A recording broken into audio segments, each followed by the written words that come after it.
And I hope that you really and truly regret for what you did, but it would never make us feel any better. Rachel Schoaf, for your conviction of the offense of murder in the second degree, the felony charged in the prosecutor's information in this case, it is the sentence of the court that you be imprisoned in the West Virginia State Penitentiary for a period of 30 years. Hello, and welcome back to Case Burn. Today's story is one of the most heartbreaking and shocking cases of teenage betrayal ever documented. A case where friendship turned into murder, and where two girls made a choice that would haunt them forever. This story will be told from the perspective of Rachel Schoaf, one of the two girls responsible for what happened. The purpose of this video is not to glorify the crime, but to expose the danger of peer pressure, emotional manipulation, and silence. She was our best friend. We laughed together, cried together, and then one night, we killed her. We planned it. We brought the knives, and we left her body in the woods like she had never existed. People ask me why we did it. The truth is, I still don't really know, but I live with it every single day. Skylar Neese was my best friend. She was bright, sharp, always the funniest person in the room, the kind who didn't need to try too hard. She had this presence about her, like she could light up any space she walked into. People were drawn to her, I was too. We met in middle school, and from the beginning, it just clicked. We became close really fast. I trusted her, she trusted me. It felt easy, like we'd known each other forever. Then came Shilia. I didn't know Shilia that well at first, but once the three of us started hanging out, something shifted. She and Skylar had been friends since they were little. The dynamic changed, and suddenly we were a trio. We were always together. After school, on weekends, sleepovers, inside jokes, prank videos, social media posts. On Twitter, we posted things like, "We three against the world," or "Ride or die." And back then, I really believed it. I honestly thought I was part of something solid, something real. She was louder, bolder, more confident. She liked to be in control, for cues on what to say, what to do, even how to feel. She liked attention, and people gave it to her. But I was 15, and when you're 15 and lost inside yourself, being accepted can feel more important than being honest. And maybe I was for a while, but then slowly something started to shift. She felt left out, and she let us know, sometimes with words, sometimes with silence. Shilia was different. And me, I followed. I don't know exactly when it started, but I began looking to Shilia for approval. It's pathetic, I know. Skylar saw it. She noticed how close Shilia and I were getting. There were arguments, cold shoulders, passive-aggressive tweets.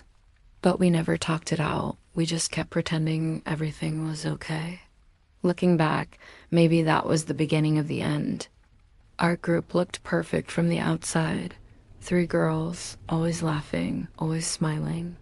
But inside, it was changing, cracking, rotting. And I think about that a lot now. All those memories, those photos of us hugging, laughing, sharing secrets like sisters. When did it go from best friends forever to planning her murder? I remember the first time I noticed something was different. It wasn't a sudden break or a loud fight. No, it was a slow shift, almost invisible at first. Skylar started asking questions, too many questions, questions that made Shilia uncomfortable. Questions about things that should have stayed buried. At first, I thought Skylar was just worried, maybe curious. But soon, her words felt like a threat. Shilia changed too.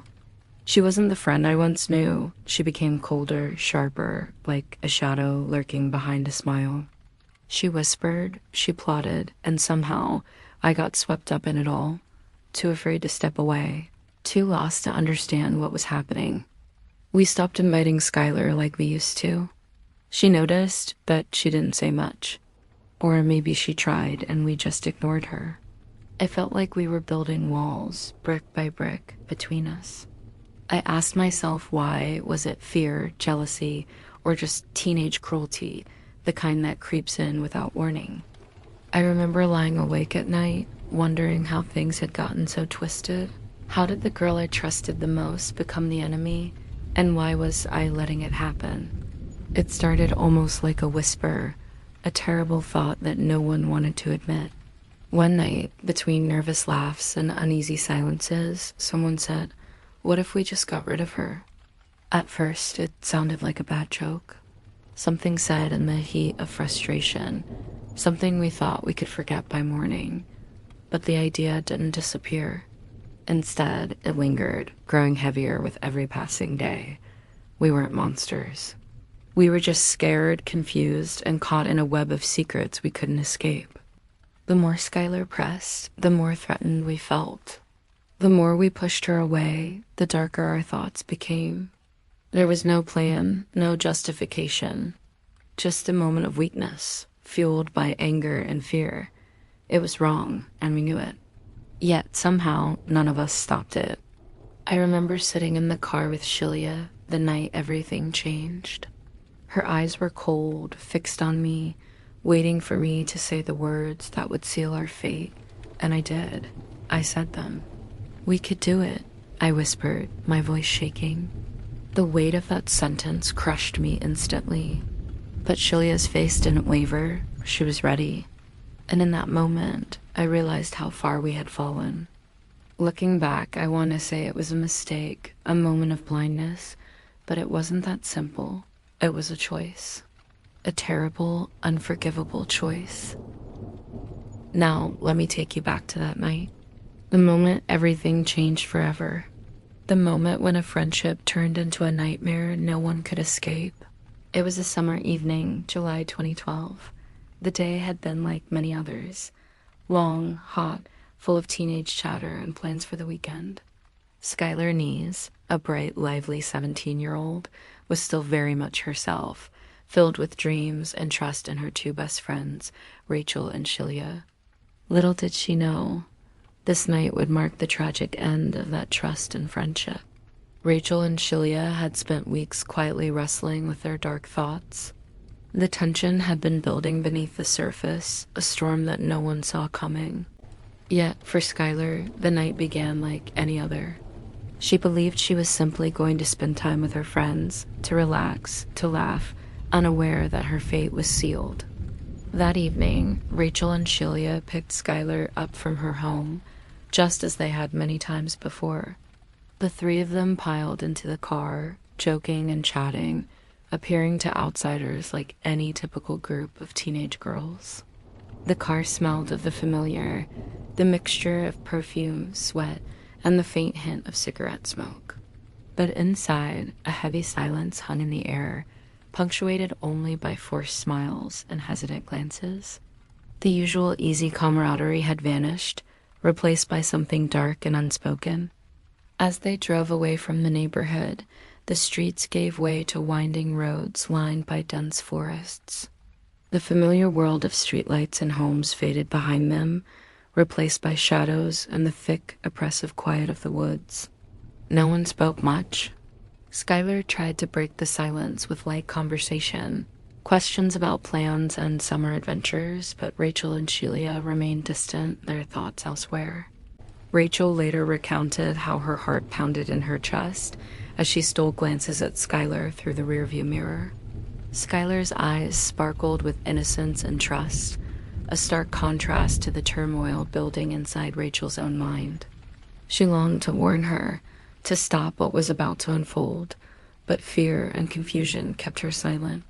When they reached their destination, a secluded spot deep in the woods, far removed from any sign of civilization, the atmosphere grew heavier still. The moonlight filtered dimly through the canopy of trees, casting eerie patterns on the ground. The air was cool and still, the kind of place where secrets could be hidden and disappear without a trace. Shilia stepped out first, retrieving a small knife she had concealed in her jacket. The blade caught the faint glow, cold and unforgiving. Rachel's hands trembled uncontrollably, and a cold sweat broke out on her skin. The weight of the impending act settled like a stone in her stomach, crushing any remnants of hope. Skylar, still unaware, looked around, her voice tinged with confusion and unease. "What's going on?" she asked softly, but the question hung unanswered in the air. The betrayal was already in motion. As Rachel and Shelia approached, the world seemed to slow. The sounds of the forest faded into a dull roar in her ears. Rachel described the moment as surreal, as if she were watching from outside her own body. Skylar's wide, frightened eyes locked onto hers, silently pleading for understanding, for mercy. Skylar called her name, Rachel's name, and in that instant, Rachel couldn't meet her gaze. She looked down, ashamed and frozen, unable to act or speak. The attack was swift and devastating. There were no screams, no desperate struggles that might have been portrayed in movies or books. Instead, it was quiet, almost clinical, the kind of violence that leaves a chilling void rather than a chaotic scene. The brutal finality of the moment sank deep into Rachel's soul. There was no satisfaction, no release of anger or hatred, only an overwhelming sadness and crushing guilt that would haunt her for the rest of her life. She felt the weight of what they had done pressed down like an unbearable burden. When the act was done, silence reclaimed the night. The three girls sat motionless in the car, engulfed by the enormity of their crime.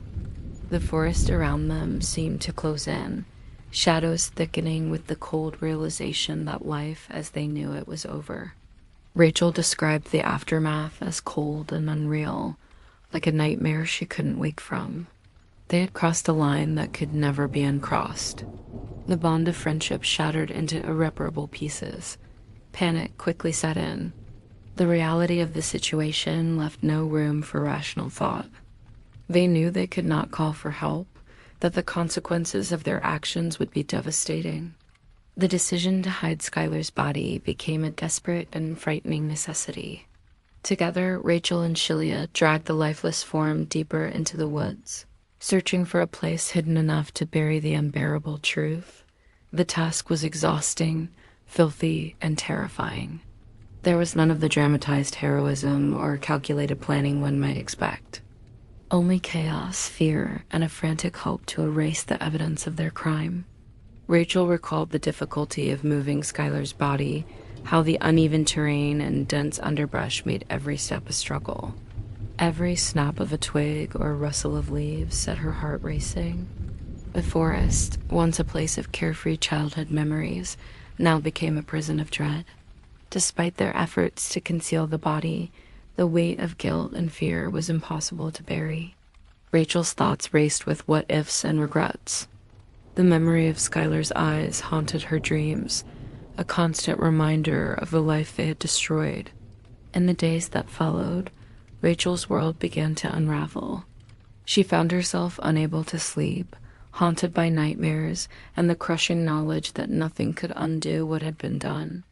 Her journal, once a place of ordinary teenage musings, became a desperate outlet for her torment.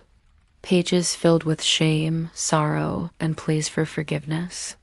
Skylar's absence grew more palpable by the hour. Friends and family noticed. The community stirred with worry and questions. Rachel and Shelia maintained a facade of normalcy, attending school, laughing with others, while inside, the weight of their secret grew heavier and more unbearable. As the investigation into Skylar's disappearance intensified, so too did the pressure on Rachel. Evidence began to close in texts, social media posts, witness accounts. The carefully constructed lies started to crumble. Finally, unable to bear the burden any longer, Rachel broke down. She confessed to the authorities, not to save herself, but to free the memory of Skylar from the shadows. Her confession unraveled the truth, bringing to light the horror that had been hidden in the woods. The trial that followed was a painful reckoning. Rachel pled guilty, owning her role in the tragedy. Shelia initially denied involvement, but was eventually arrested and convicted. The sentences reflected the gravity of their actions. Rachel received 15 years, Shelia a life sentence. Now, years later, Rachel remains incarcerated, living every day as a sentence for what she did. She speaks not to seek sympathy, but as a warning, a plea to others caught in dark places to reach out, to speak before it's too late. This story is not about glorifying crime, but about understanding the devastating consequences of fear, jealousy, and silence. It reminds us that even the closest friendships can unravel when shadows grow too large, and that sometimes the darkest nightmares begin with the smallest cracks in trust. If you or someone you know is struggling with pain or anger, remember, you are not alone. Speak up, seek help, and don't wait until it's too late. After the unthinkable had happened, the reality of their actions settled on Rachel and Shilia like a suffocating fog. The night was far from over, but the hardest part had just begun. They had taken a life that once was bright and full of promise. Now, they faced the terrifying task of hiding what they'd done. Dragging Skylar's lifeless body from the spot where it fell was no easy feat. The forest was dense and unforgiving, the ground uneven and scattered with branches and roots that threatened to trip them at every step. Each movement was a battle against the overwhelming physical and emotional weight of what they carried. Rachel later described the effort as exhausting and surreal. Her muscles ached, but the pain in her chest was worse, the crushing guilt and rising panic. The woods, once a place of childhood adventure, had transformed into a dark labyrinth of fear and desperation. They searched for a place secluded enough to bury the secret they could never speak aloud. Their hands trembled as they dug shallow holes, throwing dirt clumsily over the earth, hoping to erase what could never be undone. Every sound, rustling leaves or snapping twigs, made their hearts leap. The silence of the night was broken only by their labored breathing and the pounding of their own fears. Time seemed to stretch and warp, hours blending into one another as the weight of their crime settled deeper and deeper into their souls. After the body was hidden, Rachel and Shilia faced the cold, stark reality of their choices.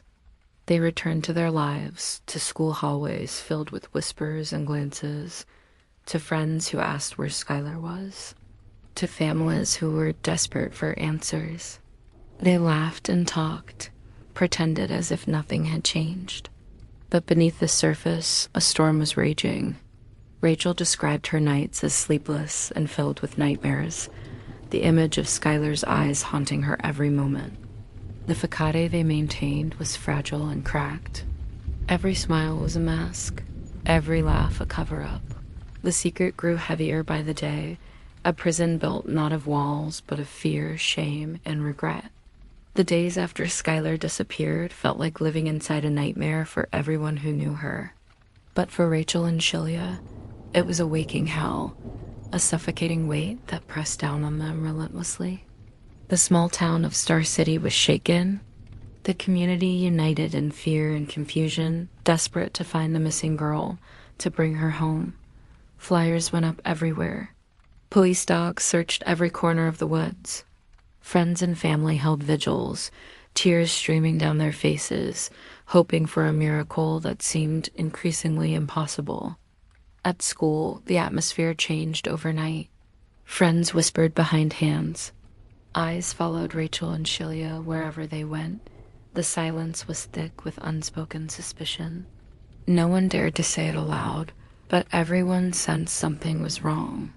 The girls felt isolated in a sea of judgment and questions, their carefully maintained facade beginning to crumble under the weight of invisible eyes.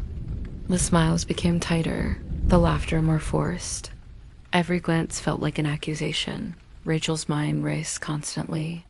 She replayed the events of that night over and over, unable to escape the memories that tormented her. She saw Skylar's trusting eyes, her laughter, her warmth, all now frozen in time. She was haunted by the realization that the life they had taken could never be undone, and that the lie they carried was growing heavier with each passing day. Sleep became elusive. Nightmares invaded every moment of rest. The walls of her room seemed to close in tighter with every breath. Meanwhile, the investigation gained momentum. Police officers scrutinized every piece of evidence they could find: cell phone records, social media posts, text messages exchanged in the days leading up to the disappearance. Slowly, the puzzle began to take shape. Patterns emerged. Contradictions in Rachel and Shilia's stories raised red flags. Their whereabouts were traced with increasing precision.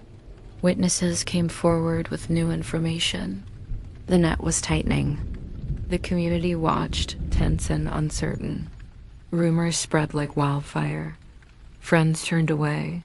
Trust dissolved. Rachel and Shilia felt the noose of suspicion close around them tighter each day, and the unbearable pressure began to break through the walls they had built. Rachel, in particular, felt herself unraveling. The guilt that had been simmering inside her like a poison now erupted, threatening to consume her completely. She found herself unable to focus at school. Her hands shook uncontrollably. She struggled to eat or sleep. The faces of Skylar's family haunted her, especially the pain in her mother's eyes when she thought of her missing daughter.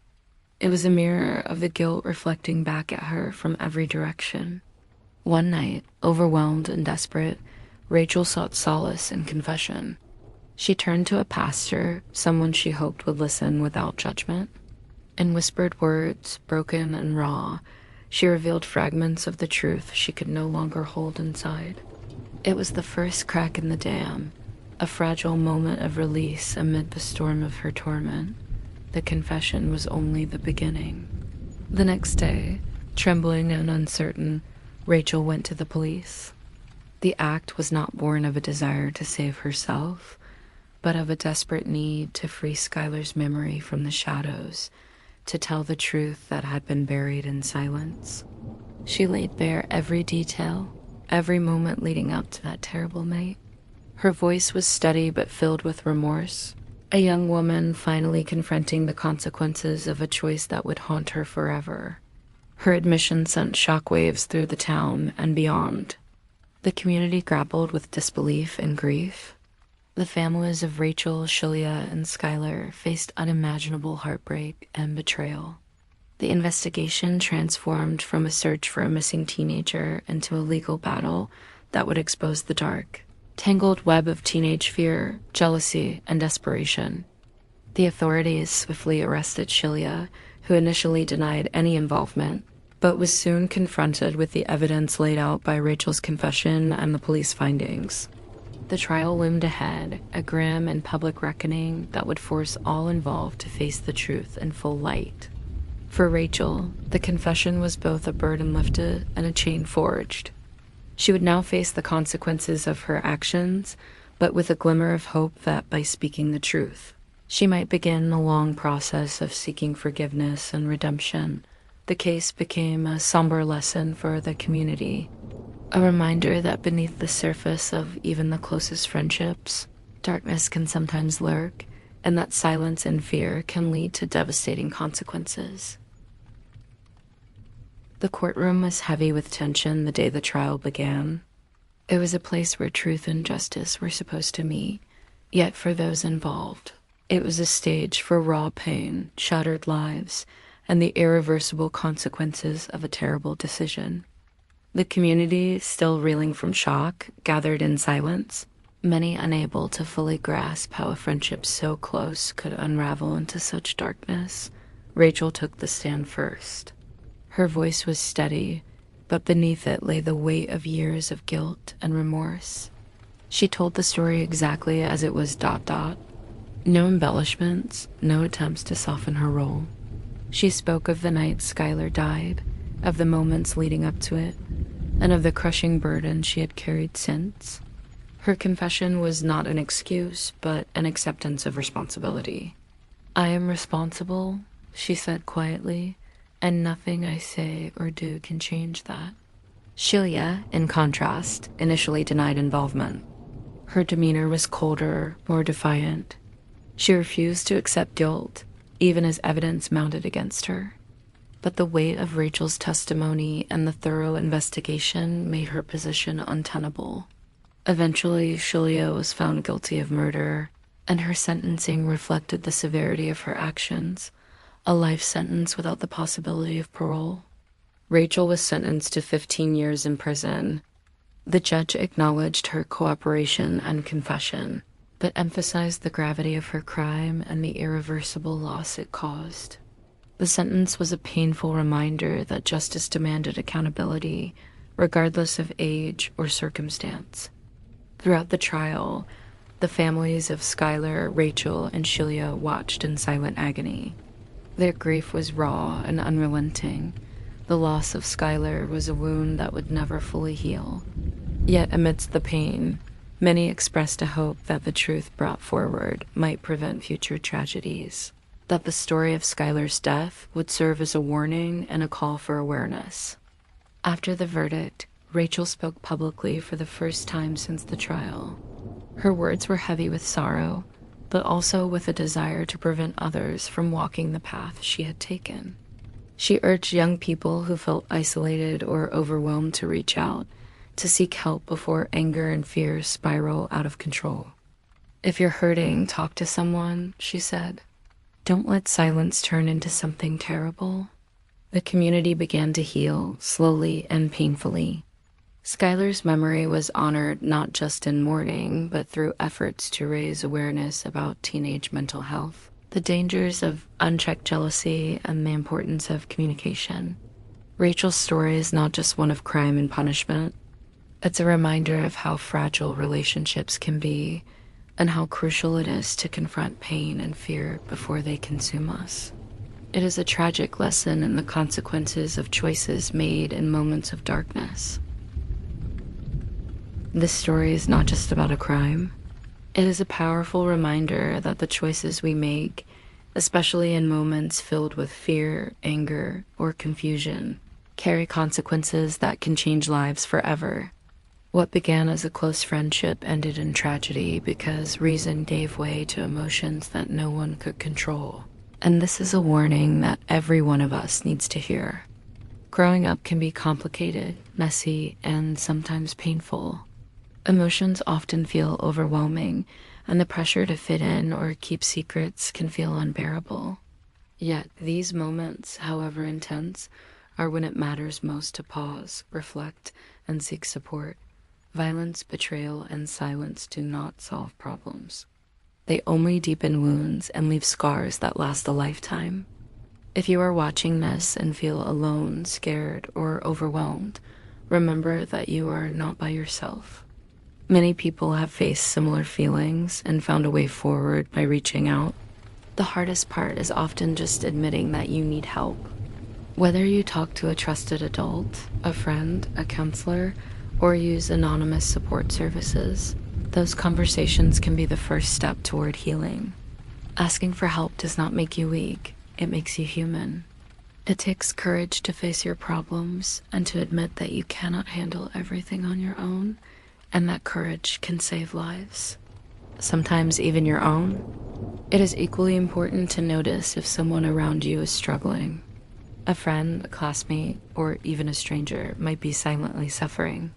Your kindness and willingness to listen or encourage them to seek help can make all the difference. No one should have to face their darkest moments alone. Families, schools, and communities all share responsibility in creating environments where young people feel safe, heard, and supported. If you are a parent, teacher, or friend, be attentive. Look out for signs of distress, pay attention to changes in behavior, and never hesitate to offer help or ask questions. The consequences of silence and neglect can be tragic. However, awareness, compassion, and action are powerful tools to prevent stories like Skylar's from repeating. This is not only about one crime or one night. It is about understanding the complexity of human emotions, the fragility of relationships, and the enormous impact of our choices. If there is one takeaway from this story, it is this: when life feels overwhelming, when fear or anger begins to cloud your judgment, take a moment to pause and reach out. Talk to someone. You do not have to carry the burden alone. And if you see someone else struggling, Be the person who listens, the person who cares. Your kindness could be the difference between tragedy and hope. Skylar's life was taken too soon, but her story remains as a warning, a lesson, and a call for all of us to pay attention to ourselves and those around us. Because in the end, it is our choices, our actions, and our willingness to seek and offer help that shape the kind of world we want to live in. Remember, every voice matters and every life matters. Do not wait until it is too late.